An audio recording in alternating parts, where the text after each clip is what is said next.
Bruno Sulac. Il était jeune, il était beau, il avait un sourire ravageur et de l'audace à revendre. C'est à visage découvert qu'il opérait. Il s'est d'abord attaqué aux caisses des supermarchés, puis entre deux évasions, aux bijouteries de luxe.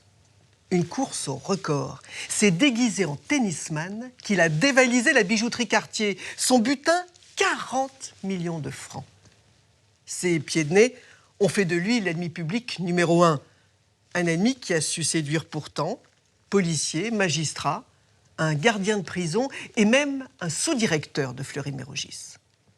Bruno Sulac avait un principe, ne jamais faire usage de la violence. Pourtant, le sang a fini par couler sur son chemin. 40 millions de francs de bijoux, c'est l'un des plus importants vols de bijoux jamais commis en France. C'est un des premiers qui va braquer à visage découvert. Il est gonflé, le mec. Il fait un braquage, il y a une dame dans une bijouterie qui était en train d'essayer une bague. Il lui refile la bague en douce pour qu'elle ait sa bague. C'est un garçon assez grand, très brun. Il est beau, il a beaucoup de charme. Il fascinait la midinette, il fascinait la ménagère plus de 50 ans. Il est gentil avec les gens, il est tout même. C'est en gros, je te braque, mais j'aimerais bien que tu m'aimes quand même. Je suis un petit lutin. Il a mis le ministère de l'Intérieur en émoi.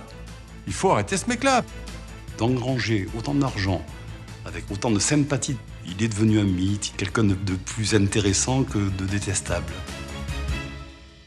« 18 mai 78.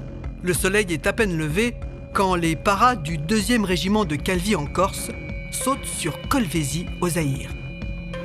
Ils viennent libérer des milliers d'Européens et de Zaïrois retenus en otage par des rebelles. Plus de 600 hommes participent à cette mission secrète, tous sauf un. Ce matin-là, un légionnaire manque à l'appel. 5 mois plus tard, le samedi 14 octobre 78 dans le Tarn, le supermarché Mahmoud Dalbi ouvre ses portes. Claudine s'affaire à la caisse centrale avec le directeur de la banque chargé du magasin. Il faut compter et recompter. Après la nocturne du vendredi, les fonds sont importants. Quand tout à coup... J'ai vu ma collègue de travail arriver avec une personne dans le dos qui l'a braqué.